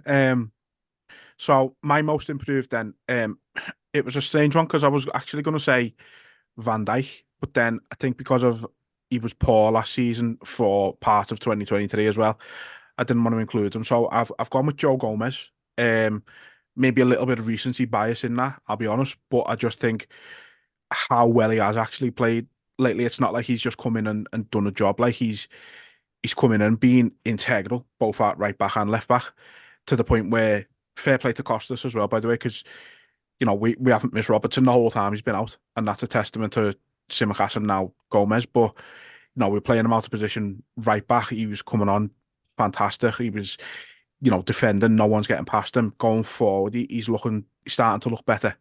And yeah, he's doing the same left back again, where we're not missing. Could you imagine? Just when Robertson got injured, I didn't think we'd be in a position where we could say we don't miss him. Yeah, I And agree. Yeah. so fair play to them both. But for me, yeah, Gomez. With Gomez, I think because his drop off was so drastic at such a young age. You look at how good he was before he got the injury in 1920, and you were talking an all-time great centre back pairing. 20. Not the year. The season. Fuck off. No, but you look at him that season and him and Van Dijk at the back, and you were if he would have stayed fit all season, you were looking at an all-time great Premier League centre back pairing, all-time great Liverpool centre back pairing, and then he just had an absolute bastard of a time with injuries. And I don't think many fans expected them to get back to that level, and I think he's right there. I think he's absolutely back at that level now. So yeah, I went with Gomez. You know what though as well, our expectancy as people who aren't footballers, we don't realise how hard it is to go through the mental thing of like not being in the squad and not playing, not training because of the injury, not knowing whether you're going to get back to how good you were, whether you can do the same things with a ball, whether you can run the same. So it must be fucking hard. It must take time to feel that confidence again. The same with Van Dijk. They've had similar injuries, which is especially in their position where there is a lot of twisting and turning. You must be panicked, and you must say, I think something's lifted in the pair of them where they've gone, right, I can do it. I can get back to where I was. I can run the same. I can twist. I can turn. I can play the ball. And credit to Joe Gomez, because as you say, he was massive when we won the league in 1920. Yeah, he's 104 now. But no, I think you do. We camp certain players out up until he got the injury. He was fantastic. He was brilliant, and then he was always chasing his tail. I thought maybe he was a bit slower to react, a bit slower playing the ball out. He was making mistakes. Now, don't get me wrong, it's only been over a couple of weeks, maybe a few months, but he's looking every bit the player we knew, and I'm made up for him. I'm never one of these people who go, oh, I've called him out, said he's shite, writ him off, so I'm going to stand by it. I'd rather be proven wrong than look a dickhead. So fair play, Joe, because you've made him look a dickhead. Yeah, he's a massive part of the team again. And there was times when he was saying he's at that age where he'll want to be starting, but does he want to go to like an Aston Villa or a West Ham and start every week and, push for Europe and stuff like that? Is that his level? No, I think he's proven that it's not. I think he is good enough to play for Liverpool, and he's replaced James Milner in the sense where he's versatile as fuck. He can play anywhere, and he can do it at a level where you don't miss the players you play there. So fair play to him. He's come in, and we're not missing anyone who he replaces. Even when he plays instead of centre right back, he's nowhere near, like I've said before, Trent's as good as De Bruyne going forward, but you gain a better defender and someone who knows the defending position better. He lose that little bit going forward, but he's throwing that into his game a bit more now as well. He's going forward, and again, I think it is all down to confidence. He's realising what he's capable of. It's also down to time. Getting brought on for 10 minutes to play fucking right back or left back isn't a nice thing, especially in a game that's not won. It's fucking hard, and you're rusty, you're cold. Do you know what I mean? It's now he's playing 90 minutes. He's shown he's capable of being a proper player. So hats off to Joe Gomez. Yeah, definitely. Signing of 2023. I know there's not a great deal to choose from, but there's enough there. Enzo. Yeah, Endo. Right, and as much as I love Szoboszlai, I think Szoboszlai, we've called him the next Gerrard, probably prematurely. He's starting to look a bit more human now, but still massive part of the team. McAllister, they're all in the first season, like 20 games in the league. We've over expected on some of them, but Enzo, no one expected anything from him. Everyone expects them to fill a gap, pop up if McAllister got injured. Obviously, things haven't worked out for McAllister as we'd hoped, but that's our fault. He hasn't played where he plays. Even yesterday, you see him play that ball through. That's what he offers. That's what he brings to the team. Enzo, little expectancy, just plug a gap, put him in. When you're 3-0 up, secure the game. But couldn't be further away from that. He's been integral in everything we're doing. He's been the glue in the team.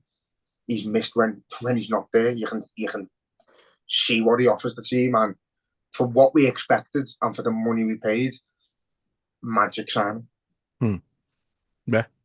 Yeah, I genuinely can't add anything to that. We spoke quite a bit about him on this episode as well, to be fair, and everything we've spoke about is exactly the reason why he is. Again, the expectation from him has been minimal, and he's just become, like we keep saying, one of the first names on the team sheet. So yeah, Endo, signing of the year. Favourite goal of the year? Alexis McAllister. I think that's the best goal. My favourite goal is probably Trent in the same game. The fourth goal. Oh yeah. So McAllister, yeah, fucking out of this world, as I said on it, but I don't think we're going to see a better goal all season. Yeah. Fucking out, it was just world class. He struck it unbelievably. So yeah. Although if Trent had scored that volley yesterday, that was going to be the new one. That blew my mind that he even tried it, And he's meant it as well, and it's just, that's not fair. It's ridiculous. I was sat there just like, wow. Like, even though it didn't go in, it looked better than it hit the bar, I think. Yeah. So goal for me. So I was nearly saying Nunes against Madrid, and it was just because the audacity to score a goal like that, a little fucking back flick against Real Madrid in the first place, is just only Nunes would do that in that situation. But also, it's like, we're in bad form in the season. Just gone 2-0 up against Real Madrid in the Champions League. You're like, fucking hell, we're going to pull this off here. And then obviously it just went downhill from there. I just think for the joy that gave you at that time, that moment, so unexpected, was just unbelievable. And I think if we had gone on to win that game, I might have chose that. But I did end up going with McAllister myself. Just I want to check man then. He's hit it first, the way he's hit it first time. Sort of sliced it a bit away from the keeper. Just, yeah, fantastic.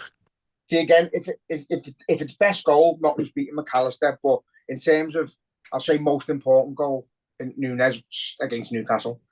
the joy that brought me watching it in a pub full of Evertonians who were singing Anthony Gordon, couldn't be fucking delighted with themselves, to see their faces drop and to see us go from like getting cheated 10 men to one of the teams you expect them to pulverise you when you're down to 10 men, to come back and win it. And for him to do what he done, and it being Nunes as well, because you've got a soft spot for him, you want him to do well, comes on, runs riot, and scores that second goal late. That was magic, like. So that's where I've gone for moments. Yeah. So, yeah, that'll change mine to Nunes, Newcastle. Fair. Favourite game of 2023? Surely there can only be one. Fulham. Okay. Then there can only be one. mine's Fulham because of the way the game went, because I was there with my half fella. Late goal to win it. I said we come out the stadium. It felt like that was the Aston Villa of the season when we won the league. That was the game where you feel like it slipped you by. Yeah. One game I've discussed on the podcast, like where every season, every game, I feel like we've got something left in the tank. We're going to bring someone on. We're going to win the game against Fulham. When it was like 3-3, I was like, 3-2 to them. I couldn't see it come back. And then Enzo come on, changed the game. And then we get the late goal, and it was just euphoria. Like, it was mad. Shins smashed against fucking rails and seats, nearly going over the stand. Just brilliant. It was joyous. It felt like everyone was in it together. We were one big team. The atmosphere picked up. And that to me, they're the moments that you live for in the ground. And as I say, I think that gave me the vibes of, we've just something on our side here. We could go all the way. So, yeah. Okay. I wasn't expecting you to go that way, I'll admit, but I like your reasoning. For me, there was only one game I was ever choosing, 7-0. Just beating your biggest rivals 7-0 in a season where you're playing absolutely shite.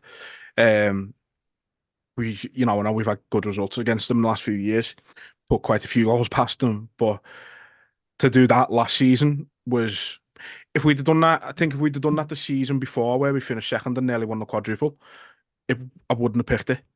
I think it's just because of the way we were last season and the manner in which we done it. And it wasn't even like we like battered them. We were just clinical on the day. Yeah, that's what I was saying about yesterday. I think that's a statement, isn't it? It wasn't a 7-0.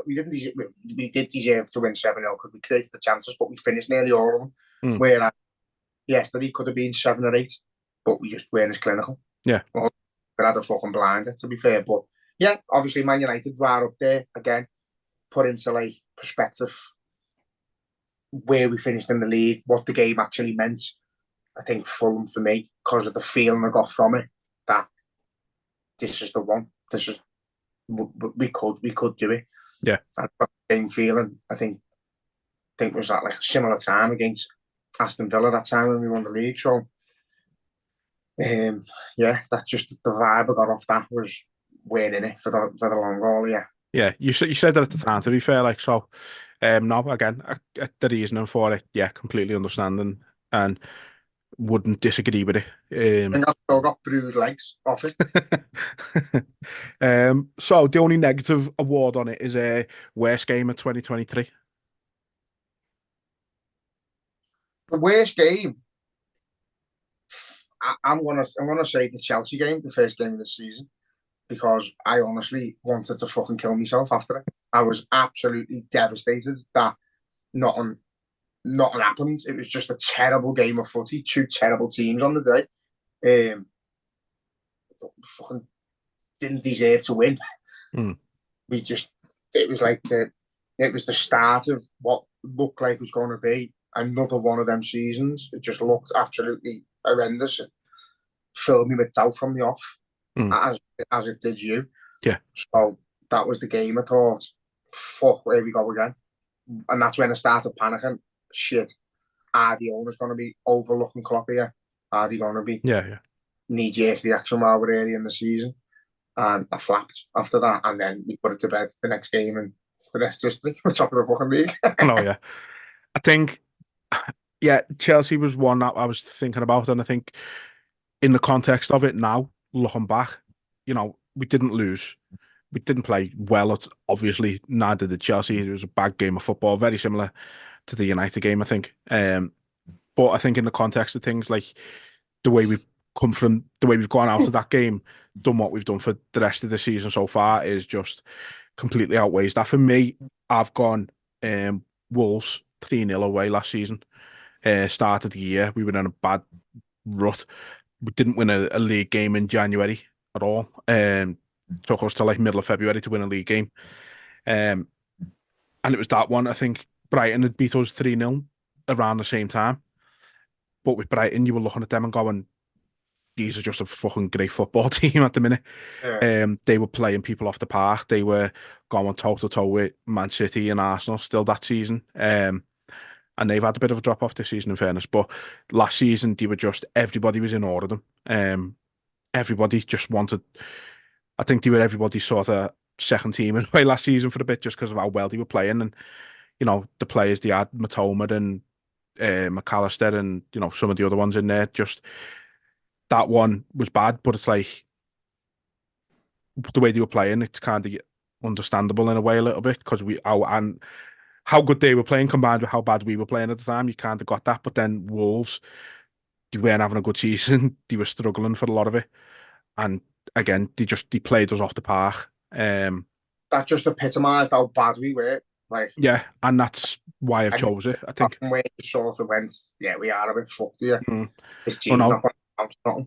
For me, that was the one where you're saying, like, where the owners going to start questioning Klopp and things like that. That was the game for me where I was thinking, shit, are they actually going to start questioning me? Like, I was genuinely worried. I was thinking to myself, I'm going to see something. There's going to be someone on Twitter tonight saying Jurgen Klopp's been called in for an emergency fucking meeting or something like that, and I was going to delete Twitter and forget that it ever happened. I died. Like, There'd be he's the best. protests outside Kirby and everything Like, on the ground. I can't comment on like Bill Shankly and that from being young, from not being around at his time. But like for me, Jurgen Klopp's the best thing that's ever happened to this football club. Like, I know the foundation is set by Shankly and Bob Paisley with all the success and King Kenny, and but I think in our era, like, he's the best thing that's ever happened to this football club. I think Bill Shankly will be looking down with Bob, like, delighted that he's here. It's like, I was made for Liverpool, Liverpool was made for me. It's as if Jurgen Klopp could have wrote that himself. Yeah. He just gets it like they do. And like, Ula, if you're listening, please let him stay. Please let him stay. Because we need him. She's the boss, isn't she? So, yeah, he's staying, and let's be honest, I can't, at this moment in time, I can't see a world where he doesn't sign another deal. Lad, I swear down, I'll be like the kid when Shankly retires. I'll be, well, you're kidding, aren't you? You're having me on. That's what I'll be like if it comes out. Because there's nothing, there's no way he can leave that team. He's built, like, I've got a fucking horrible feeling he's gonna leave it like that. Like, the foundations are set. I'm ready to go run with it. Do you know what I mean? To somebody else. I've left you in a good way. I've done me all. I've won everything. I've left you in a good way, and I've left you brilliant foundations. Well, I feel sick, but I also on the spin. Does he want someone else to reap the rewards of what he's done? I don't think he does. I think he goes, no, pass me the lead. I'm walking this dog, my dog, off the edge. He's staying. It's like he said the other day, this is my club. He's staying. He's signing another deal. When is he due? Next, I want to say 2025, maybe. I'm not sure. I'll phone him when we're done and just say, listen, yeah, I can stay. Well, obviously, I had the pleasure of being in his company once, so I should have asked him. Never escaping this. What, lad? He epitomises everything we are. It's like, he's another one. He said, like, when he leaves Liverpool, he'll go back to Germany. I don't see it. I think he just ends up living here, and I'll just be walking past his house every single day till he says hello.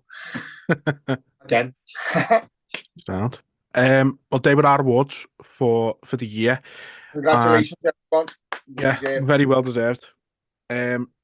Gonna wrap it up there because this has been a long one. I apologize to everybody who's still listening at this point of it because you're a fucking trooper. You not asking me which player I'd like to sign in January? No, Sam.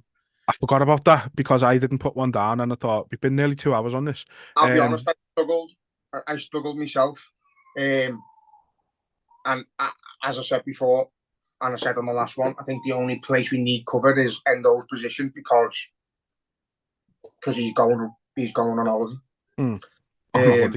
But I think if there was one player I'd like to see in a Liverpool shirt in the future, it'd be Elise from Palace. Yeah, he's very good. He's a talent. And there was another kid who was seen the other day. I don't know whether it's from Burnley. He was a winger, ripped us a bit. Odebert. Yeah, he looked good, but I have only seen him in that game. So yeah. But yeah, Elise or Matoma. I think Matoma's dropped off this season, in fairness. I don't think he's had nearly the impact he did last season. Lost McAllister, lad. He's a big all and all, right? Maybe that's what it was. Now, I mean, the way I asked you, it was like if there was absolutely no limitations on it whatsoever. And I think if I was going to do that, and I agree, I think the one position we need to still improve, well, not improve, but have more cover with is the 6 with Endo. And if we could get anyone in that position, I'd go and get Kimmich from Bayern Munich. In a fantasy world, that is. He's just phenomenal. I think he's an absolutely brilliant footballer, but he'd be one. But I think a more realistic one, yeah, Elise would be very much at the top of the list. I think even if we were going to go and get a number 9, as you mentioned earlier, I think even someone like Ivan Toney would be a very good signing. Love him. I love him. And I'd be able to speak to him and ask him what better to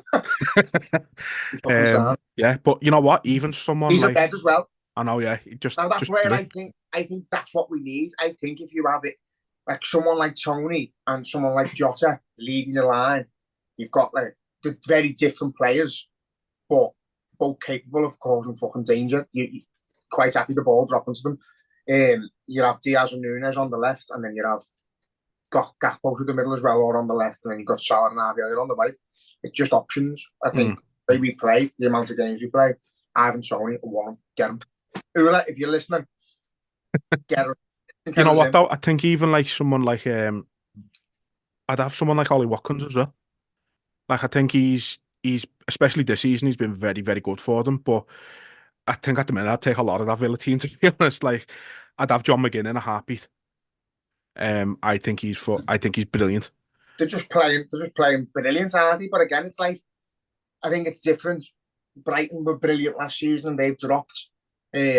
Will they do the same? I probably don't think they will because of the manager. The manager's brilliant. But yeah, again, this is what I say about like it's great having a Guardiola and a Mourinho who've got unlimited resources and can go and buy the best names for all the money and offer them big contracts. But your best managers are your Emerys and your Klopps. You can work on a budget and get players who are there playing better, making them click with other players and making your team a unit. I think that's the magic of management. I think anyone can go out and spend and make a good team, but getting players that you don't expect to be good to the top of their game and making them better players is what your best managers do. And I think Emery's up there. Yeah, absolutely. So I think did you say before we started recording you had a question for me as well? Yeah. It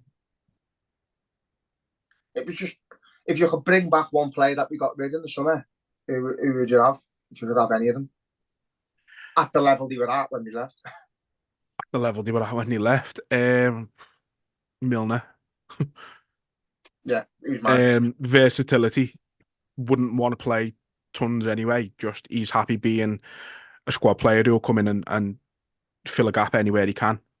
And he didn't have a drop off. Obviously, he did a little bit because of his age, but I mean, as you know, he's still very clever. He's still a very clever footballer. He's still got the technique. He's still got everything that made him the great player he was. He just hasn't quite got the same, and he was never like rapid anyway, but he hasn't got obviously the same pace. I think you look at the way Henderson dropped off, you look at the way Fabinho dropped off, I think they'd realistically be the only two who'd be in with a shout, but their drop off was huge. And I think Keita, didn't really exist last season, did he? Do you know what? Bring back Keita to sit next to Thiago, just have a combo. I think Oxley, Chamberlain, again, we weren't really using him much at the end of the season. He never really had a drop off. But as we discussed many times, he just never got back to that level before the injury. He's one player, like, when you talk of your Sturridges and all that, just a really likeable lad who you wish would have worked out differently for him. Yeah. But again, he was past the squad that went on to win everything, so he'll always be part of that history, won't he? But actually, you know what? I'd just like to throw one out there. Bobby Firmino. Forgot about him completely. Bobby Firmino, lad. I'm sorry, Milner. You're gone, lad. Sorry, Milner. Bobby back. Love you, but like, Bobby. He was there yesterday, you know, when he wants to leave Al Ahly, doesn't he? So, little loan deal for the rest of the season. I wouldn't say no. Yeah, do you know what? I think with like the send off and that we give him, I think you're best just leaving it as it is. I agree, but if it happened, I'm made up. Yeah, of course. But again, he's another one that he can change a game. I think we sold him. We got to let him go too early. I really do. He was massive towards the end of the season. He kept popping up with goals and assists that when we were desperate. Type of player who never relied on, like, again, quite similar to Milner in a sense, but never relied on pace or nothing like that. It was always his mental ability that was above and beyond. He's the type of player who could play in the same role till he's 38. He created his own space without even having to move. He was magic at it. But again, I can only assume that it was on his terms that he didn't want a new contract because he wasn't playing as much. I can only assume.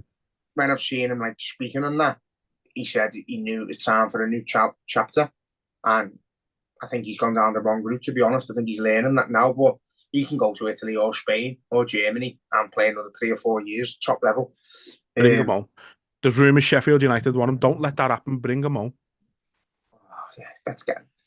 Go and get him. Because when I went to that Brazilian he was a lovely fella, nice lad. You just love bringing up all these scenarios where you've met fucking ex-players, don't you? I know. He wasn't an ex-player at the time though, so I was like a little girl. Like that's good there going up, Bobby, can you look at the shirt I made you? Yeah. That was mad though, because I made him the shirt through sentiment. Never put it on my website. I had no interest in putting it on my website. And everyone was like, where do we get one of them from? We ended up having to sell them, but that wasn't the purpose of it. The purpose wasn't even for him to promote it. It was just to pass it to him and gift go, to him. Nice one, mate. You'll never walk alone. And everyone wanted one. So, saying that, ScoutRepublic.com, my t-shirt business, has got a sale. 30% off everything until the 7th of January using the promotional code January24, all capitals. So, go and get yourself a bargain.